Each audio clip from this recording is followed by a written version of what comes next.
Começar então, gente. Começar orando. A ti, Senhor, rendemos graças, porque o Senhor é muito bom. Santo é o teu nome, porque tu és fiel. Vem, Senhor, com o teu reino sobre as nossas vidas. Que a sua vontade seja soberana sobre os nossos desejos.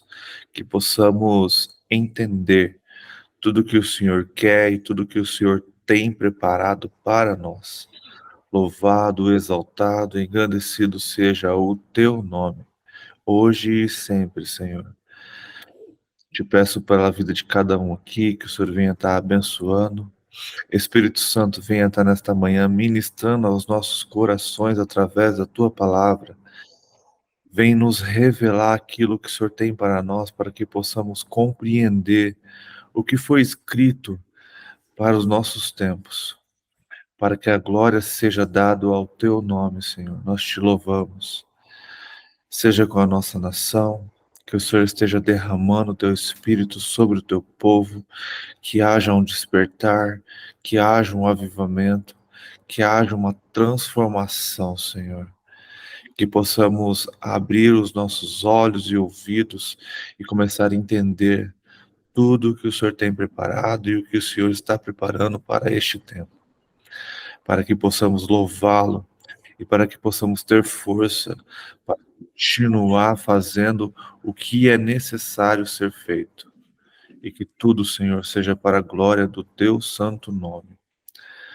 Senhor, te peço por Israel, que o Senhor venha trazer paz para aquela nação, que o Senhor venha trazer transformação para aquele povo, para que venha haver conversão daquele povo, para que aquele povo venha reconhecer Jesus Cristo como o seu Messias, para que assim, Senhor, a sua volta seja rápida, a sua volta aconteça no nosso tempo, para a honra e glória do teu santo nome, para que o teu povo pare de perecer e deseje viver a vida eterna ao teu lado. Senhor, continue ministrando aos nossos corações com o teu Santo Espírito. Somos gratos pela sua graça derramada sobre nós. Continue falando conosco através da tua palavra. Use a vida de cada um aqui para ministrar aos nossos corações. E que tudo seja para a honra e para a glória do teu santo nome. Em nome de Jesus. Amém. Amém. Bom dia, dona Maria. Bom dia. Tudo bom? Bom dia a todos, tudo, graças a Deus. Então vamos lá, a gente vai ler Ezequiel 8. Ele começa aqui a segunda visão de Ezequiel, a idolatria em Jerusalém. No sexto ano, no sexto mês, aos 5 dias do mês, quando eu estava sentado em minha casa e os anciãos de Judá estavam sentados diante de mim, aconteceu que ali a mão do Senhor Deus caiu sobre mim. Olhei, e eis que uma figura como de um homem, de que parecia ser a sua cintura, e daí para baixo era fogo, e a cintura para cima como um resplendor de metal brilhante. Ele estendeu algo em forma de mão e me pegou pelos cachos dos meus cabelos. O Espírito me levantou entre a terra e o céu e me levou a Jerusalém em visões de Deus, até a entrada do portão do pátio de dentro, que dá para o norte, onde estava colocado a imagem dos ciúmes, que provoca o ciúme de Deus. Eis que ali estava a glória de Deus de Israel, como na visão que eu tive no vale. Ele me disse: Filho do homem, olhe para o norte. Olhei para lá, e eis que do lado norte, junto ao portão do altar, na entrada, estava essa imagem dos ciúmes. Então ele me disse: Filho do homem, você vê o que eles estão fazendo? Veja as grandes abominações que a casa de Israel faz neste lugar, para que eu me afaste do meu santuário. pois você ainda verá abominações maiores do que essas. Ele me levou à entrada do átrio. Olhei e eis que havia um buraco na parede. Então ele me disse: Filho do homem, escave aquela parede. Escavei a parede e eis que havia uma porta. E ele me disse: Entre e veja as terríveis abominações que eles fazem aqui. Entrei e olhei, e eis que na parede e em todo o redor estava gravado figuras de animais que rastejam, e de animais impuros, e de todos os ídolos da casa de Israel. Em pé, diante deles estavam 70 homens dos anciãos da casa de Israel, com Jazanias, filho de Safã, no meio deles. Cada um tinha na mão o seu incensário, e subiu uma nuvem de incenso. Então me disse: Filho do homem, você está vendo o que os anciãos da casa de Israel fazem nas trevas, cada um na sua sala de imagens? Pois dizem: O Senhor não nos vê. O que o Senhor abandonou? O Senhor abandonou a terra. Também me disse: Você verá abominações ainda maiores que eles estão fazendo. Levou-me à entrada do portão norte na casa do Senhor, e eis que estava ali mulheres assentadas, chorando pelo deus Tamus, e me disse, Você está vendo isso, filho do homem? Você verá abominações ainda maiores do que estas. Levou-me para o átrio de dentro da casa do Senhor. E eis que ali, junto à entrada do templo do Senhor, entre o pórtico e o altar, estava cerca de 25 homens de costas para o templo do Senhor, com o rosto voltado para o leste, adorando o sol, virados para o leste. Então me disse: Você está vendo, filho do homem? Será que é pouca coisa para a casa de Judá o fato de fazerem as abominações que fazem aqui, para que ainda encham de violência a terra e tornem a irritar-me? Eis que eles chegam, eis que eles chegam o ramo do seu nariz, eis que eles chegam o ramo ao seu nariz. Por isso, também eu os tratarei com furor. Os meus olhos não terão piedade, e eu não os pouparei, ainda que gritem aos meus ouvidos em alta voz, nem assim os ouvirei.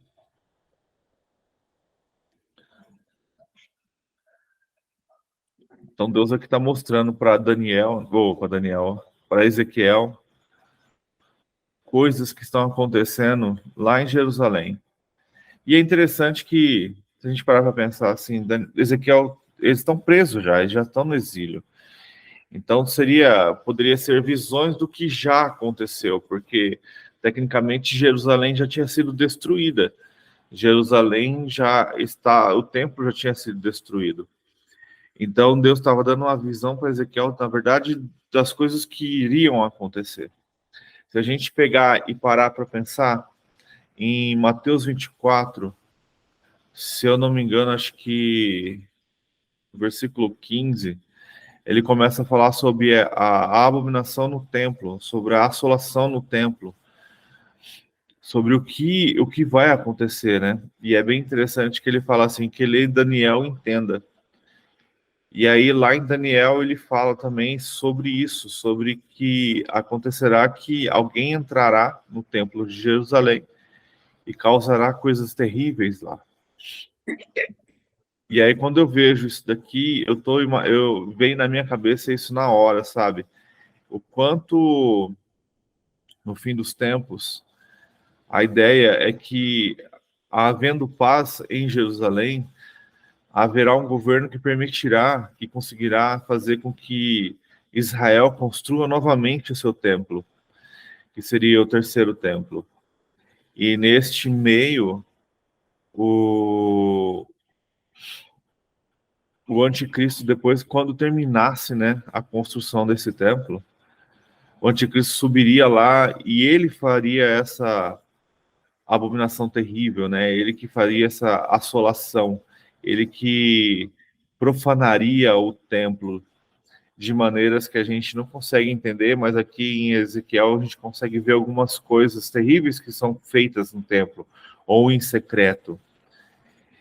E como isso desagrada ao Senhor.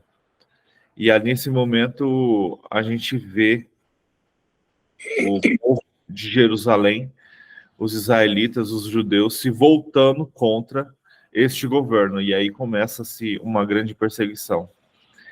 E aí a gente vê aqui em Ezequiel como Deus fica furioso com esses acontecimentos dentro ali de Jerusalém, com essa idolatria a outros deuses, essa transgressão, né, à sua própria lei.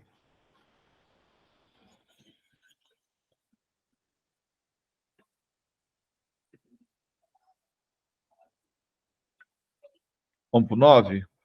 Quem pode ler para a gente?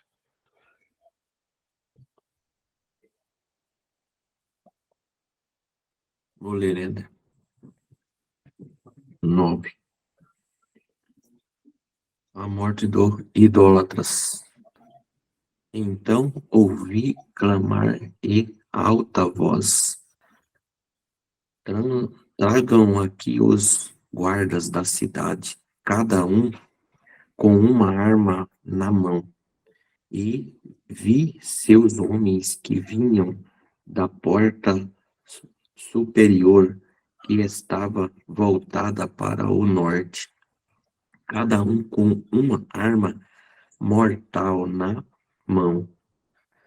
Com eles estava um homem vestido de linho e tinha um estojo de escrevente à cintura.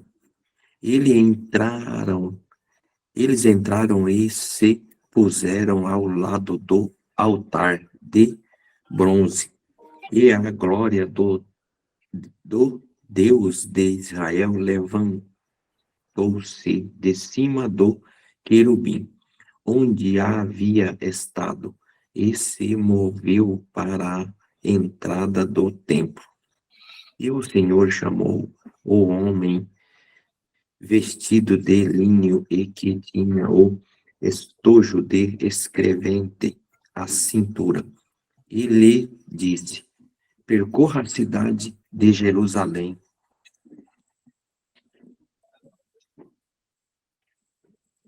e ponha um sinal na testa daqueles que suspiram e gemem por causa de todas as práticas repugnantes que são feitas nela. Enquanto eu escutava, ele disse aos outros: sigam-nos por toda a cidade e matem sem piedade ou compaixão velhos rapazes e moças, mulheres e crianças, mas não toquem em ninguém e tenha o sinal. Comecem pelo meu santuário. Então eles começaram com as autoridades que estavam na frente do templo. E ele lhe disse: contaminem o templo e encham de mortos os pátios. Podem ir. Eles saíram e começaram a matança na cidade toda. Enquanto isso, eu fiquei sozinho.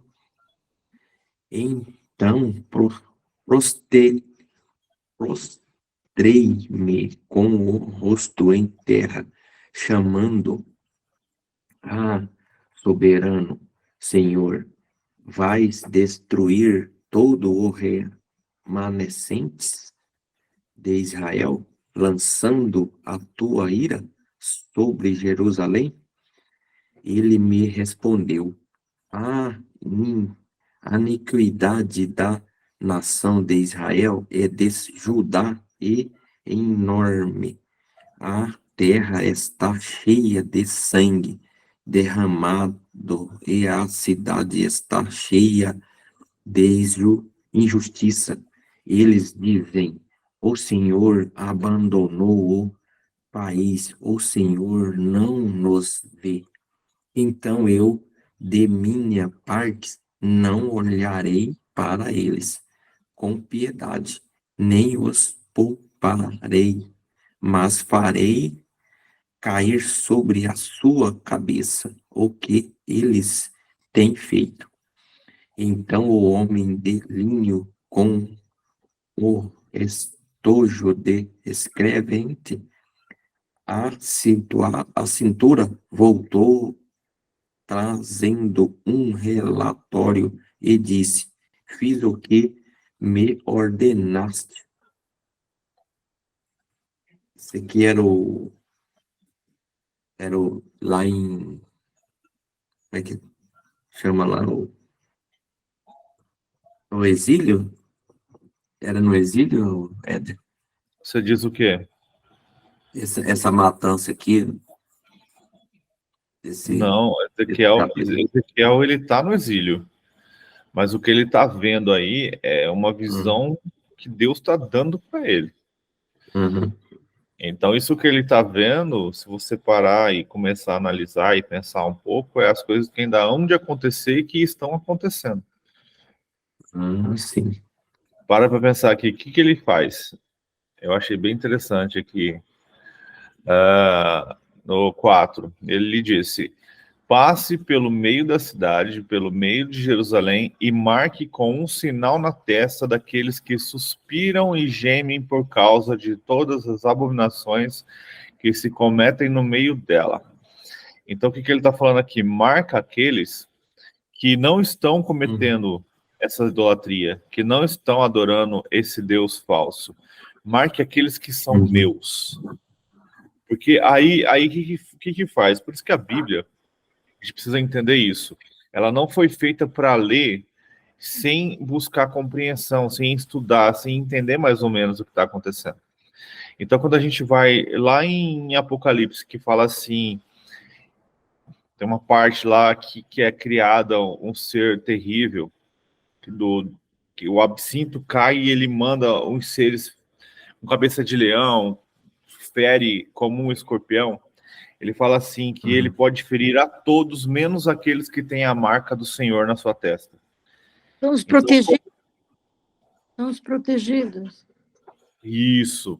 Então, como no final dos dias haverá aqueles que adorarão a besta, né? Que adorarão o anticristo. Você tem uma ideia, o anticristo vai criar uma estátua e essa estátua vai falar. Olha o nível das coisas que vão acontecer. E aí muitos vão ficar surpresos e vão adorar a besta. E vai chegar um momento que para você ter que comprar, você vai ter que adorar essa besta. Então você vai ter marcas, né? Que todo mundo teme, que é a marca do 666. Só que aí o povo do Senhor, aqueles que abominam isso, aqueles que clamam ao Senhor, também terá um selo na sua testa, que é o selo do Senhor. Então aqui eu vejo Deus mandando o seu anjo começar a marcar aqueles que são seu. Para quê, Éder? Para que quando o castigo vier, que a gente já leu no 7, que a gente já leu na visão anterior, que a gente leu agora no começo dessa, que provavelmente vai continuar quando o castigo do Senhor vier, a ira do Senhor vier para destruir.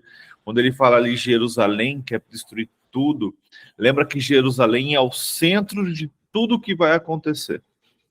Então, a própria ONU, para você ter uma ideia, considera Jerusalém o centro do mundo. Então, tudo que vai acontecer está ali. O mundo está focado em Jerusalém. E a partir dali a gente vê essas matanças, esse povo que é sanguinário. E aí, quando a gente começa a perceber, não está só ali em Jerusalém, está no mundo todo. Só que a gente tem que pensar assim, a visão que Ezequiel tem é a visão do que ele está vendo ali. Então, querendo ou não, o nosso campo de visão ele é limitado. Então, Deus o levantou e ele está vendo o quê? Jerusalém. Só que isso já está acontecendo em vários lugares. Então, Deus começa a castigar, está preparando para castigar toda a terra, porque toda a terra está ali, ó, no versículo 9. Então respondeu: a iniquidade da casa de Israel e de Judá é excessivamente grande. A terra, e já saiu de Jerusalém, está falando, a terra toda se enche de sangue. E a cidade de injustiça. Então, e eles dizem que o Senhor os abandonou a terra, o Senhor não os vê. Então, eles não conseguem mais a hipocrisia, a abominação deles, a idolatria deles, essa falta do temor e do tremor que a gente tem que ter do Senhor, se acabou ali. Se acabou com aquele povo. E aquele povo não vê mais Deus como seu Deus. E eles escolheram outro Deus como o seu. E eles falaram: o Senhor não está nos vendo. O Senhor não está cuidando de nós. E aí isso desperta cada vez mais a ira do Senhor.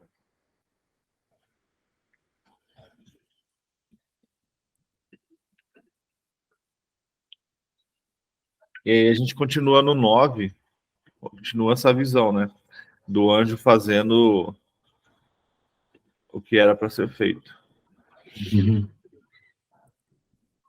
Bom dia, dona Beth. Quem quiser ler o 9, fica à Bom vontade. dia. Bom dia.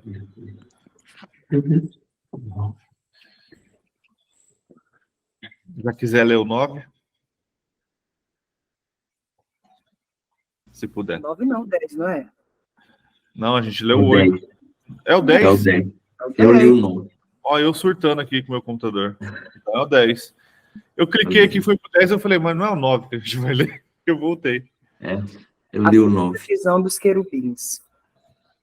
Depois olhei, e eis que no firmamento que estava por cima da cabeça dos querubins, apareceu sobre eles uma como pedra de safira, semelhante à forma de um trono. E falou ao homem vestido de linho, dizendo: vai por entre as rodas até debaixo do querubim, e enche as tuas mãos de brasas acesas dentre os querubins e espalha-as sobre a cidade. E ele entrou à minha vista. E os querubins estavam ao lado direito da casa, quando entrou aquele homem, e uma nuvem encheu o átrio interior. Então se levantou a glória do Senhor de sobre o querubim, indo para a entrada da casa. E encheu-se a casa de uma nuvem, e o átrio se encheu de resplendor da glória do Senhor. E o ruído das asas dos querubins se ouviu até o átrio exterior, como a voz do Deus Todo-Poderoso quando fala. Sucedeu, pois, que dando ele a ordem ao homem vestido de linho, dizendo: toma fogo dentre as rodas, dentre os querubins. Entrou ele e parou junto às rodas.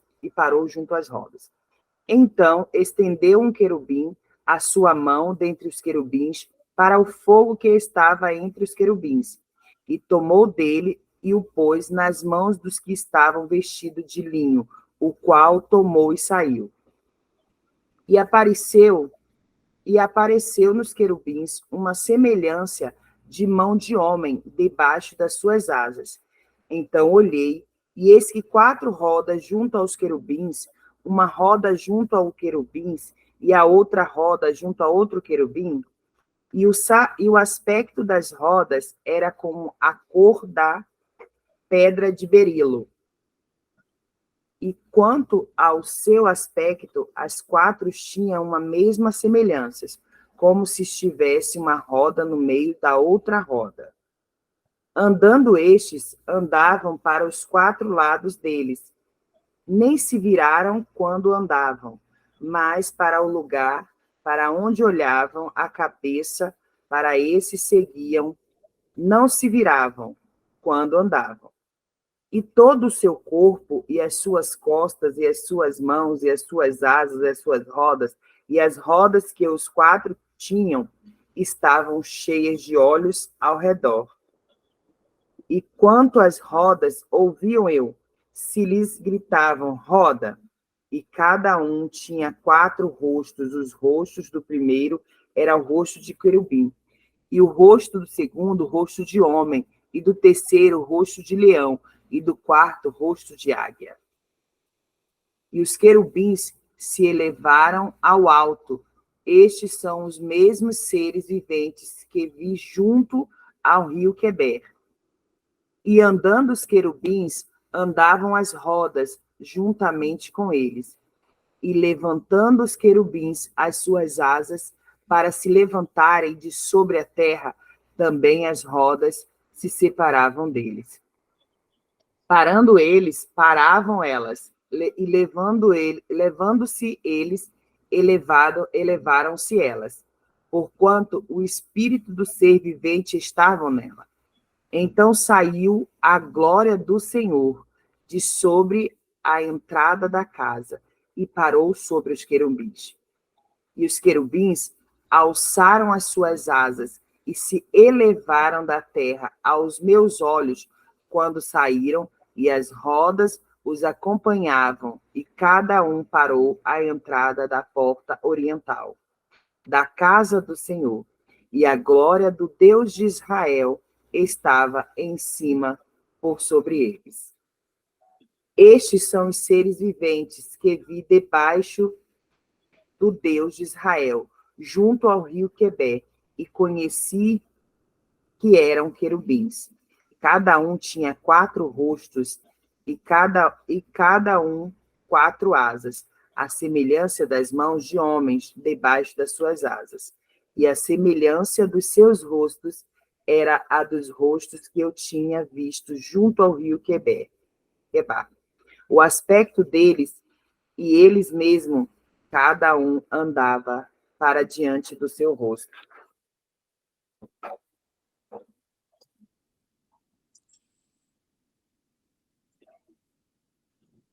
Tenho aqui, deixa eu ver se eu consigo mostrar.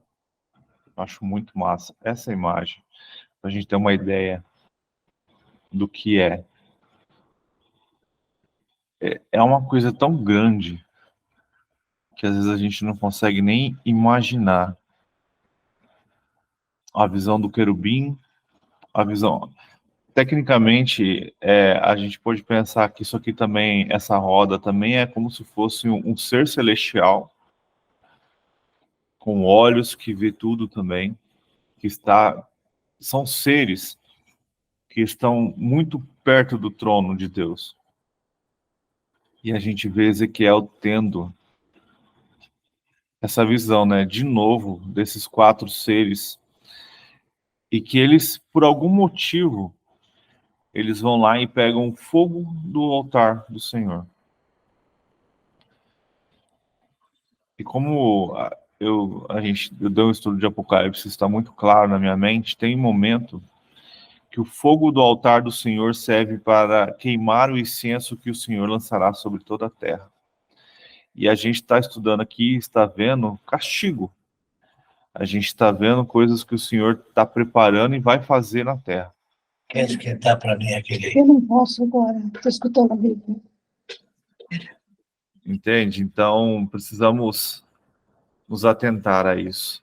As coisas que Ezequiel viu, juntar com as coisas que Daniel viu, e a juntar com as coisas que João viu, a gente começa a compreender a visão de Daniel, a visão de Ezequiel e a visão de João. Como as coisas vão juntando uma com a outra e como eles estão anunciando as coisas que o Senhor tem preparado. Aqui tem uma explicação que eu achei interessante. Fala aqui, né, no versículo 2, e falou ao homem vestido de linho, dizendo, vai por entre as rodas até debaixo dos querubim, e enche as tuas mãos de brasas sobre as brasas acesas, né? Dentre os querubins espalha-se as cidades, sobre as cidades, e ele entrou à minha vista. Aqui tem uma explicação que fala assim, ó, encheu as tuas mãos de brasa. O anjo que tinha a responsabilidade de marcar os fiéis para serem poupados, recebeu também a tarefa de espalhar brasas sobre Jerusalém. Isso caracterizaria a maneira como a cidade seria destruída pelos babilônios. Por intermédio do fogo, a espada já havia abatido os ímpios, mas agora essas brasas, que representavam a ira de Deus, queimariam o templo e as construções da capital de Judá. Forte. Interessante, né? É muito bom, porque eu tenho estudado e aprendido assim, a gente tem que ler a Bíblia de duas maneiras, né? Bem básico, assim. Pensar na época que foi escrito e pensar no futuro. Então, eu gostei muito de uma explicação que eu vi uma vez, que é assim, é como se o profeta, ou a visão, é um cara com um arco apontando para um local. E ele atira no alvo. Ele acerta o alvo, só que aquela flecha, ela passa o alvo e acerta um outro alvo atrás. Então, a gente tem profecias que elas são assim.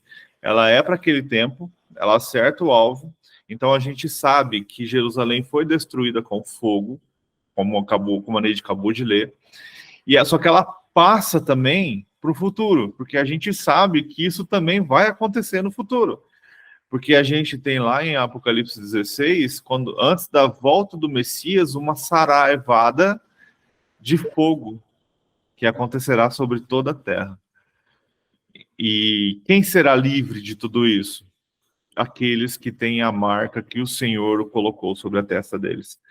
Na verdade, nesse momento, eu acho que já não há mais tempo para uma conversão, porque Jesus já está na sua eminência e eu acredito que o seu povo já foi arrebatado, então essa saraivada de chuva vem e destrói tudo. E aí o Senhor vem com os seus santos e os santos. Os humanos se valem da religião. Ó, Siri, me ouvindo. Não estou te chamando. Não sei se eu entendi direito. É porque eu não te chamei. Prometida. Vamos pro 11? Posso ler? Sim. O juízo de Deus contra os chefes do povo. Então o Espírito me levantou e me levantou ao porto leste da casa do Senhor, a qual dá para o leste. À entrada do portão estavam 25 homens. No meio deles, vi Jazanias, filho de Azur, e Pelatias, filho de Belanias, chefe do povo, e disse-me: Filho do homem, são estes os homens que planejam o mal e dão conselhos perversos nessa cidade. Eles dizem: não está próximo o tempo de construir casas. Esta cidade é a panela e nós somos a carne. Portanto, profetize contra eles, profetize ao Filho do homem. Então o Espírito do Senhor caiu sobre mim e me disse: fale. Assim diz o Senhor: é isso que vocês estão dizendo, ó casa de Israel, porque eu sei o que passa pela mente de vocês. Vocês multiplicaram os seus mortos nesta cidade e encheram as ruas de cadáveres. Portanto, assim diz o Senhor Deus: os mortos que vocês largaram no meio da cidade são a carne, e a cidade é a panela. Quanto a vocês, eu os expulsarei da cidade. Vocês ficaram com medo da espada, mas é a espada que trarei sobre vocês, diz o Senhor Deus. Levarei vocês para fora da cidade e os entregarei nas mãos de estrangeiros e executarei juízos entre vocês. Vocês cairão à espada. Nos confins de Israel, eu julgarei, e vocês saberão que eu sou o Senhor. Esta cidade não será uma panela para vocês. e vocês não serão a carne dentro dela. Nos confins de Israel eu os julgarei, e vocês saberão que eu sou o Senhor, pois vocês não andaram nos meus estatutos, nem executaram os meus juízos, pelo contrário, vocês agiram segundo os juízos das nações que estão ao redor de vocês. Enquanto eu profetizava, Pelatias, filho de Benaías, morreu. Então caí com o rosto em terra, clamei em alta voz e disse: Ah, Senhor Deus, darás fins ao remanescente de Israel? Promessa de restauração de Israel. A palavra do Senhor veio a mim dizendo: Filho do homem, os seus irmãos, os seus próprios irmãos, os seus parentes e toda a casa de Israel, todos eles são aqueles a quem os moradores de Jerusalém disseram: Afaste-se do Senhor, a nós é que essa terra foi dada como herança.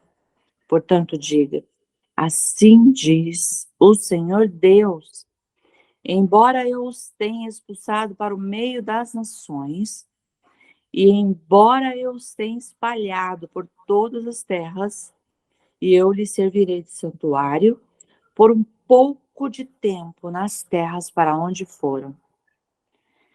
Por isso, diga: assim diz o Senhor Deus, eu os ajuntarei do meio dos povos e os recolherei das terras por onde foram espalhados, e lhes darei a terra de Israel. Voltarão para ali e tirarão dela todos os seus ídolos detestáveis e todas as suas abominações. Eu lhes darei um só coração e porei um espírito novo dentre deles. Tirarei deles o coração de pedra e lhes darei coração de carne, para que andem nos meus estatutos e guardem os meus juízos e os executem. Eles serão meu povo e eu serei o seu Deus. Mas quanto àqueles cujo coração segue os seus ídolos detestáveis e as suas abominações, eu lhes darei o que merecem por seus atos, diz o Senhor Deus. A glória de Deus se afasta de Jerusalém. Então os querubins elevaram as suas asas e as rodas os acompanhavam. E a glória do Deus de Israel estava no alto sobre eles. A glória do Senhor subiu do meio da cidade e se pôs sobre o monte que está a leste da cidade. Depois o Espírito me levantou e me levou à Caldeia, para junto dos exilados, numa visão pelo Espírito de Deus. E a visão que eu havia tido se afastou de mim. Então contei aos exilados todas as coisas que o Senhor me havia mostrado.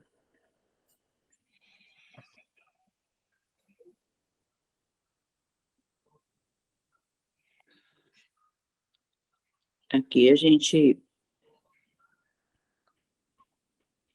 pode fazer a pergunta assim: o que os israelitas tiveram de fazer para serem aceitos novamente por Deus, né?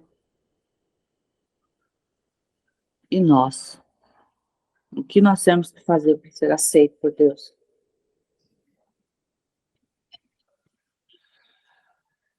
Eu vejo aqui eu vejo algumas situações bem interessantes, né? Eles não querem mais, diz que não está próximo o tempo, né, de construir casas, eles não querem mais, porque eles acham que vão morrer lá, que vão ser carne. E dando um resumo do que a gente viu aqui,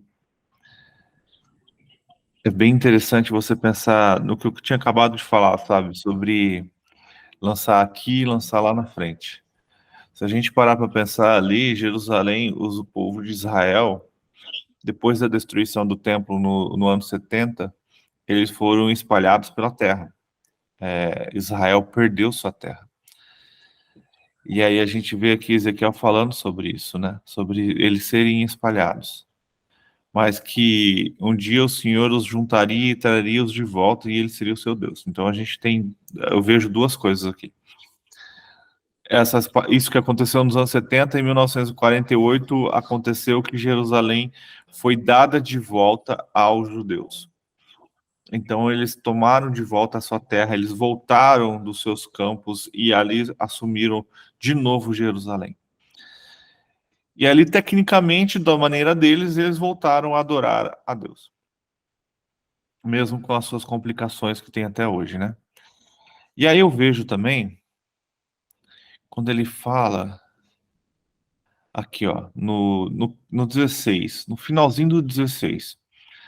Não vou ler o 16. Portanto digo, assim diz o Senhor Deus, embora eu os tenha expulsado por meio das nações, para o meio das nações, e embora eu os tenha espalhado por outras terras. Então aqui eu vejo, quando isso que aconteceu nos anos 70, no ano 70, na verdade, né? E eu vejo também, como a gente leu anterior, que na metade da tribulação, quando o anticristo assume o templo de Jerusalém, isso é uma visão minha, tá, gente? Do que as escrituras falam. E ele assuma e profana o templo, os judeus vão se levantar contra ele, porque ele vai se declarar o próprio Deus. Então os judeus se levantam contra eles, então haverá o quê? Uma grande perseguição. Então provavelmente os judeus de novo vão ter que fugir da sua terra e vão ter que ser acolhidos em outros lugares. E aí quando ele fala aqui no 16, eu acho bem interessante se a gente pegar essa visão para futuro. E aí ele fala, e ele continua, né? E lhe servirei de santuário. Então, tipo, ele vai espalhar o povo pela terra, mas o próprio Senhor será santuário para eles. E ele fala, por um pouco de tempo, nas terras por onde foram. Quando a gente pega para pensar,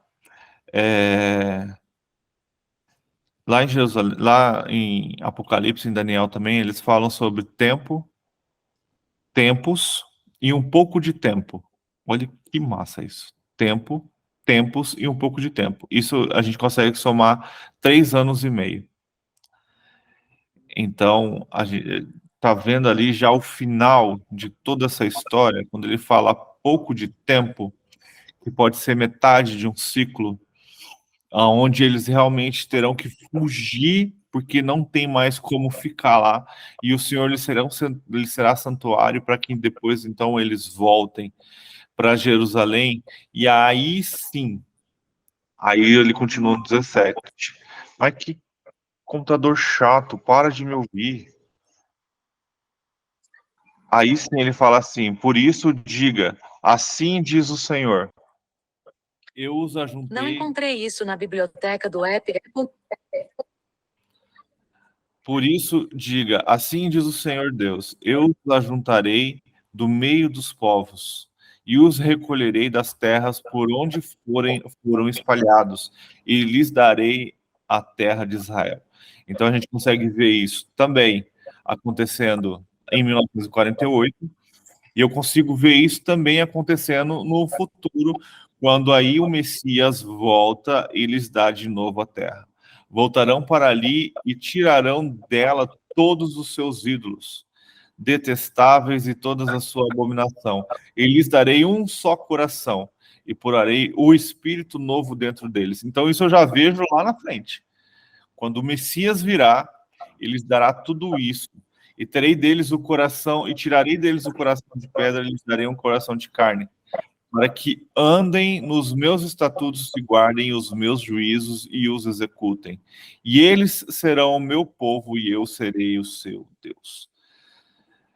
Então eu consigo ver as duas coisas acontecendo, mas eu consigo ver realmente Daniel tendo uma visão do futuro, da volta do Messias, da volta daquele que realmente cuidará de todos, né? E eu marquei aqui no 12 uma parte bem interessante. Por que todas essas coisas acontecem? Pois vocês não andaram nos meus estatutos, não executaram os meus juízos, pelo contrário, agiram segundo os juízos das nações que estão ao redor de vocês. É muito interessante você pensar, mas Éder, por que todas essas coisas acontecem? Por que isso aconteceu com Israel? porque isso vai acontecer com as nações, porque haverá essa perseguição, essa destruição, essa ira derramada do Senhor. Por isso, porque esqueceram a lei do Senhor, esqueceram de obedecer ao Senhor, deixaram de executar as leis, deixaram de adorar ao Senhor para fazer o quê? Para agir segundo o juízo das nações que estão ao redor de vocês. Então, vocês, aquele povo, vamos colocar assim, hoje o povo que não adora ao Senhor, e até aqueles que se dizem cristãos que adoram ao Senhor, estão esquecendo o juízo do Senhor, estão vivendo segundo o juízo das nações. Quanto às pessoas que se diz cristão, hoje, por exemplo, vou dar um exemplo bem simples que a gente conhece, são a favor, por exemplo, que legalize o aborto. Ah, Éder, mas tá, cara, é a morte de uma pessoa. É a morte de uma criança. Se você não quer, porque o fato de ter tido esse filho foi terrível, tenha e doe para alguém que queira. Porque tem tanta gente querendo adotar uma criança, é melhor do que você matá-la. E é bem interessante que a lei fala assim, que se você mata uma mulher com uma criança no ventre, é duplo homicídio. Só que a mulher mata a criança no ventre e não é homicídio? Entende? Então precisamos refletir. O nosso juízo está sobre o quê? Sobre as leis do Senhor, sobre a palavra do Senhor ou sobre o juízo das nações? Sobre o juízo dos homens. Então precisamos nos voltar e aprender a obedecer a Deus, para que esse juízo, quando ele vier, não venha tão pesado sobre nós. Em Éder, nesse tempo, esse tudo é antes da volta de Cristo? Você diz o quê? É tudo isso que está acontecendo. Pode ser, O começo? pode ser. Tudo antes de Cristo voltar. É como eu disse, eu vejo todo profeta. Então, eu quero estudar sobre tempo, tempos e um pouco de tempo. Isso me chamou atenção. Existe uma linha teológica, escatológica, que fala sobre Daniel, quando ele está tendo sua visão também profética, ele tem uma visão de 70 semanas. Uhum. E aí, para o judeu, 70 semanas é considerado 70 semanas de anos. Uhum. Então, isso dá, na verdade, 400 e alguma coisa. E aí, desde quando Daniel teve a sua visão até a morte de Jesus, dá 69 semanas. Exatamente 69 semanas. De anos, né? Semanas de anos. Isso é bem profundo para estudar, a gente ia gastar bastante tempo, mas simplificando. Então, depois da morte de Jesus, existe uma linha teológica que acredita que houve uma pausa nesse tempo. Para quê? Para que os gentios se convertessem, para que houvesse esse tempo que a gente tem hoje. E aí, a teoria diz que no momento que o anticristo assumir o trono, no momento que ele se declarar, ele não vai se declarar o anticristo, né? Mas no momento, vamos colocar assim, no momento que o templo de Jerusalém começar a ser reconstruído, no momento que você ouvir falar que a paz no mundo, no momento que Jerusalém assinar um tratado de paz em 7 anos, começa-se a última semana de Daniel, que são esse período de 7 anos, que são 1000 e algumas... Não, tem os dias também, Daniel tem tudo isso.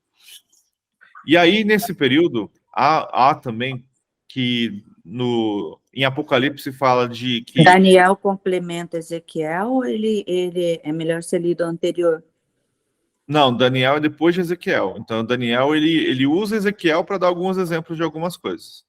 Aí fica mais compreensível. Na verdade, você tem que entender a Bíblia inteira para compreender muitas coisas, porque Daniel também tem visões assim que é difícil de entender. Então, não tem como você ler sem estudar.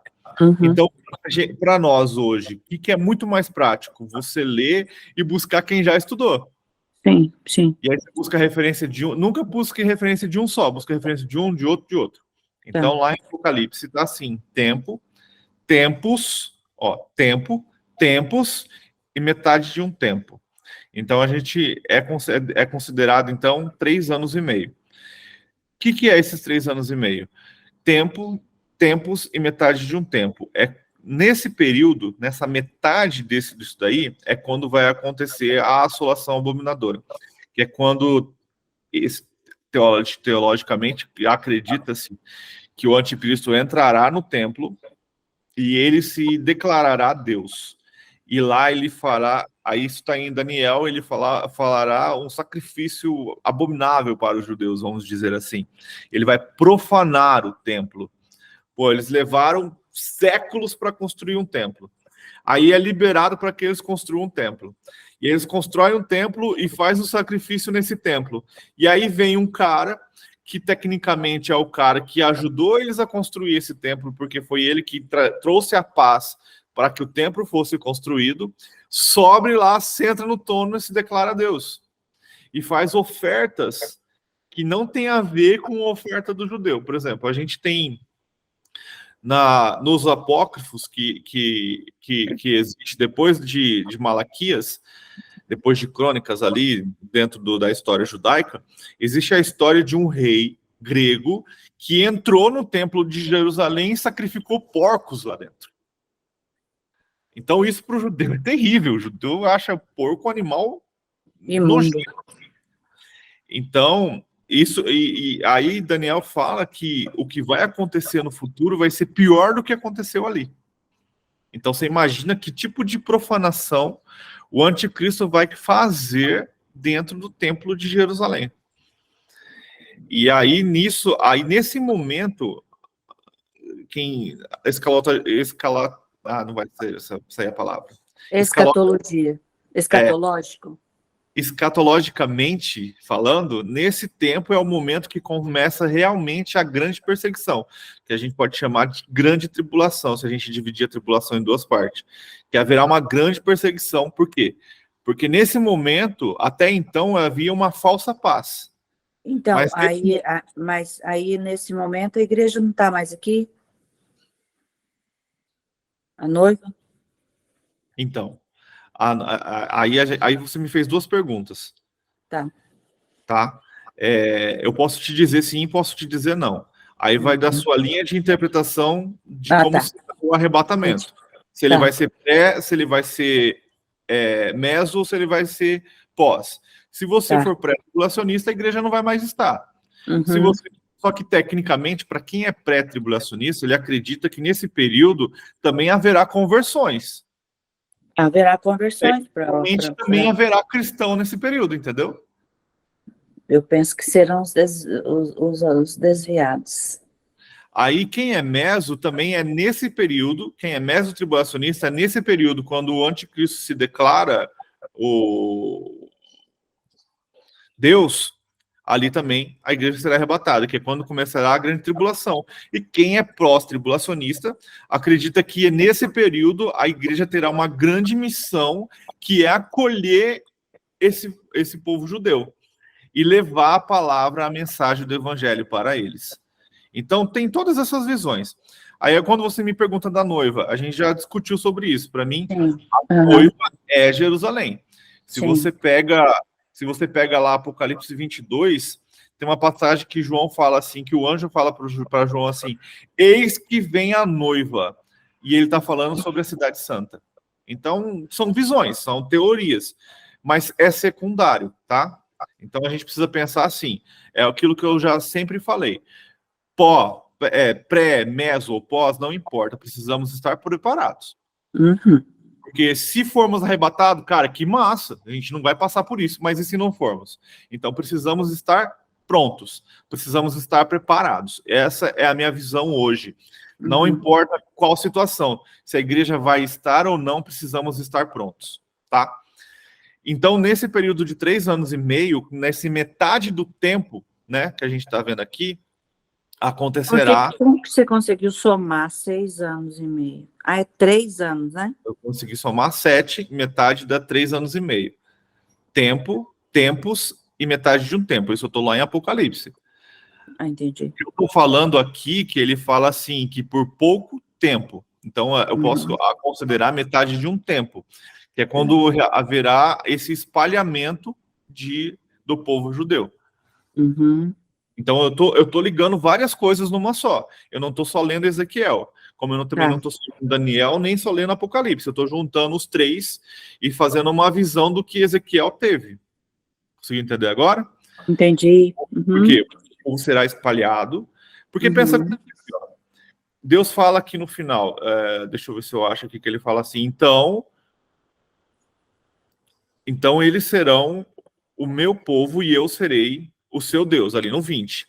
Eles serão o meu povo e eu serei o seu Deus. Você acredita que hoje, para Jerusalém, para os judeus, isso já acontece? Sim. Eu acredito que não. Porque para eles serem povos de Deus e Deus ser o seu povo, eles precisam acreditar no Filho. Não, mas não acontece em partes, né? Não para todos ainda. Não, mas aí a gente está falando de um povo. Tá. Falando de uma nação. Não, então não A acontece. nação de Israel não é messiânica. Existem alguns judeus messiânicos. Só creem em Deus. Essa continuação que você falou aí do 20 é interessante, porque no 19 ele vai falar, né? E lhes darei um só coração, um espírito novo, porei dentro deles e tirarei da sua carne o coração de pedra, e lhes darei um coração de carne. Aí no 20 que ele fala, né? Para que andem nos meus estatutos e guardem os meus juízos, e os cumpram, e eles me serão por povo, e eu lhes serei por Deus. Assim, o que eu vejo aqui é porque, no 19, quando ele deixa bem claro, né? Que vai tirar esse coração e vai dar um coração novo. Por quê? O povo se corrompia muito. Uma hora ele estava adorando a Deus, uma hora ele estava adorando outros deuses. Então, essa corrupção trouxe, vamos dizer assim, o meu entendimento seguinte: eu vou trocar esse coração. Eu vou te dar um coração, e que, como ele fala, e darei um coração de carne, um coração segundo a minha vontade. Assim que eu compreendo. Então, para que você entenda que eu serei o seu Deus. Ou seja, agora esse coração não vai ser mais corrompido, não vai estar mais dividido entre a pedra e a carne, vamos dizer assim, né? Essa passagem aqui eu acho interessante por conta disso. É como se o Senhor estivesse dizendo assim, ó, agora sim, eu vou trocar esse coração, que é por conta do seu coração que aconteceu tudo isso. E após essa troca, você vai compreender e vai entender que eu serei o seu Deus. Ou seja, agora você vai adorar somente a mim, e hoje não é diferente. O que faz as pessoas se corromperem e saírem da presença do Senhor é o coração. Acaba com o sentimento, algo do tipo. Ele é enganoso. Isso. E sabe o que eu acho? No 16 ali que eu achei interessante, rapidinho, fala assim, ó. Portanto, assim diz o Senhor Deus, ainda que eu os lancei para longe entre os gentios, e ainda que eu os espalhei pelas terras, todavia lhes serei como um pequeno santuário nas terras, para que onde forem. Portanto, assim diz o Senhor Deus, hei de ajuntar-vos no meio do povo, e vos recolherei das terras para onde foste lançado, e vos darei a terra de Israel. Eu vejo aqui que, tipo assim, aquele povo que foi os remanescentes, eles ficaram meio que, vamos dizer assim, não vou dizer, a palavra perdido, agora eu não adoro mais a Deus, agora eu não adoro mais nada, não tenho estímulo mais nenhum, um exemplo. E aqui ele está dizendo o seguinte, ó, que vai fazer daquele povo um santuário, não é isso? E então eu lançarei para ele os gentios que lhe darei para, todavia, será para mim um pequeno santuário, porque agora o templo estava destruído, mas aquele povo que remanesceu, aquele ali seria para Deus um santuário, um povo separado, que ele guardaria, ele protegeria. É o que eu consigo entender aqui, entendeu? Estavam sem esperança, né? Isso, mas aí Deus promete o seguinte, para esse povo, eu vou ser o quê? Vocês serão para mim um pequeno santuário, ou seja, é de vocês que eu vou fazer com que aconteça essa mudança, essa transformação. E para que isso aconteça, eu vou ter que trocar o teu coração. Vou te dar um coração novo. Putz, é muito, assim, na minha interpretação, isso aqui eu consigo tirar um bug de coisas trazendo para o meu tempo hoje, entendeu? E eu consigo ver das duas maneiras, né, Neide? Igual você está falando, é uma maneira que a gente vê daquela história do povo que aconteceu naquele momento, e eu consigo trazendo para hoje, se a gente parar para pensar, lá em Coríntios, quando Paulo fala que o próprio Deus endureceu o coração deles para que nós, gentis, fôssemos convertidos. Então, quando a gente fala assim de transformar o coração de pedra e darei um coração de carne, eu vejo essa transformação. esse abrir dos olhos para o Messias. Porque se Jesus vindo à Terra e os judeus o reconhecendo como Senhor, e ele já colocando o seu reino sobre a Terra, nós não teríamos chance de ouvir falar a Deus, porque eles não eram a favor dos gentios. Então, aí Jesus morre e eles não aceitam Jesus como seu Messias, e o próprio Deus endurece o coração deles. Então Paulo, seria como naquele tempo de Faraó? como assim? Que o Deus endureceu o coração do faraó? É. Você diz? Aham. O próprio Deus endureceu o coração dos judeus para que os gentios fossem alcançados. Então eu vejo, eu indo para o futuro, tá? Eu acredito também nisso, que isso aconteceu naquele tempo, para aquele tempo, e eu também acredito no nosso tempo e por um tempo que virá. Eu quero estudar esse tempo, tempos e um pouco de tempo, porque eu fiquei... Que Deus... você vai ter que estudar escatologia. Sim, eu quero.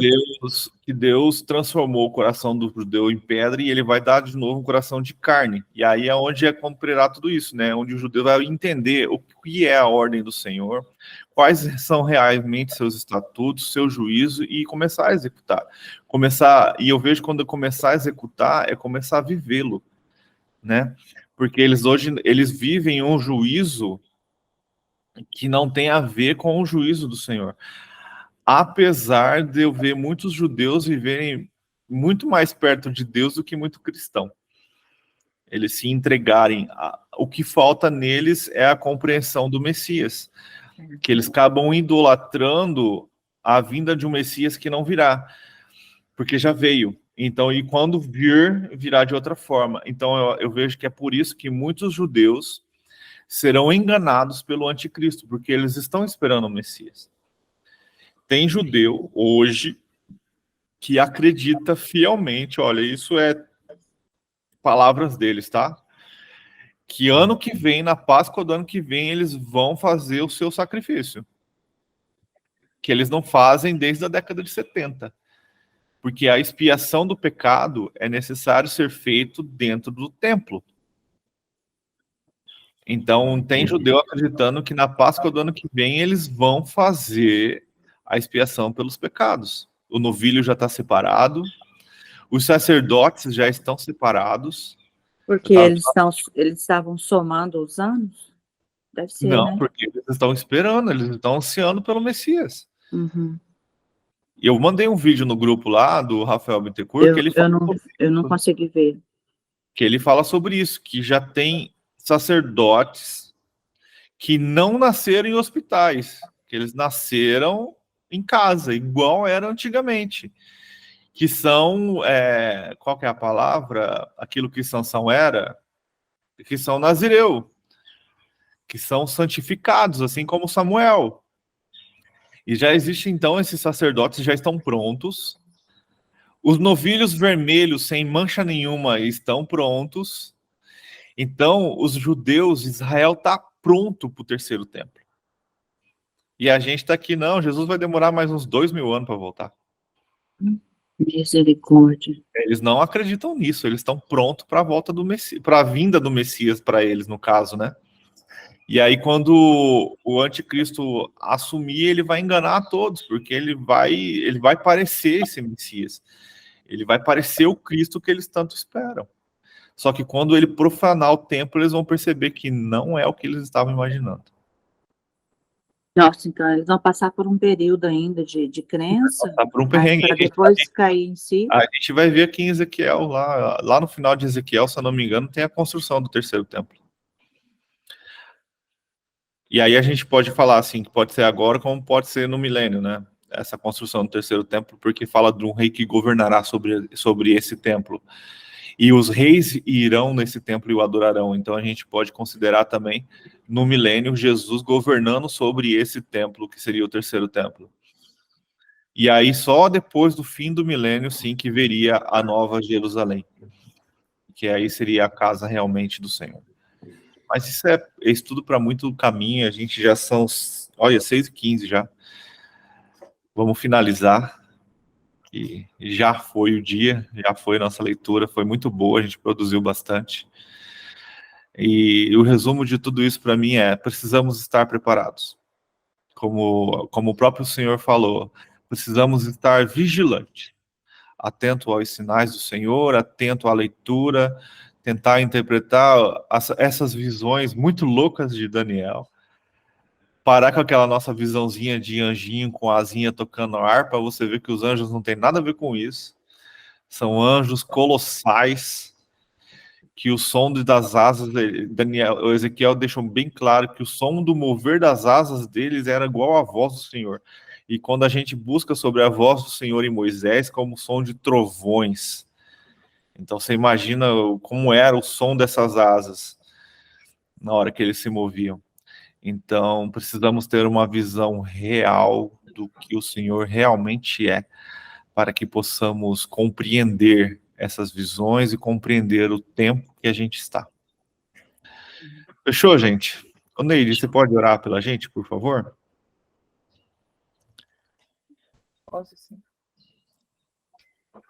Senhor Deus, amado, soberano Pai, a Ti rendemos graças, ó Deus, nessa manhã. Queremos, na oportunidade, Senhor, Te agradecer por todo esse ensinamento, esse conhecimento que o Senhor tem nos permitido ter acesso, Pai. Mas que, diante de tudo isso, ó Deus, não percamos a sensibilidade de entender e compreender que precisamos do Teu Santo e Glorioso Espírito, ó Deus. Porque, Senhor, é somente o Teu Santo e Glorioso Espírito que vai nos dar o discernimento, para que possamos ter esse coração, Pai, sensível à Tua vontade, ao Teu querer.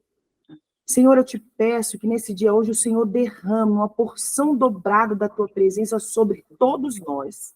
E que possamos ser cheios do Teu Espírito de tal maneira, Deus, a entender e compreender a Tua boa, perfeita e agradável vontade. Deus, tira de cada um de nós aquilo que não Te agrada. Aquilo que não provém de Ti, de alguma forma nos distancia do Senhor. Que o Senhor possa hoje, ó Deus, nos encher como o templo do Senhor. Que sejamos, ó Pai, cheios da Tua presença. E aonde quer que estejamos, ó Pai, aonde quer que formos, possamos estar sensível à Tua vontade, ao Teu querer. Deus, aqui não há perfeição, porque perfeito só há e existiu um que é o Senhor.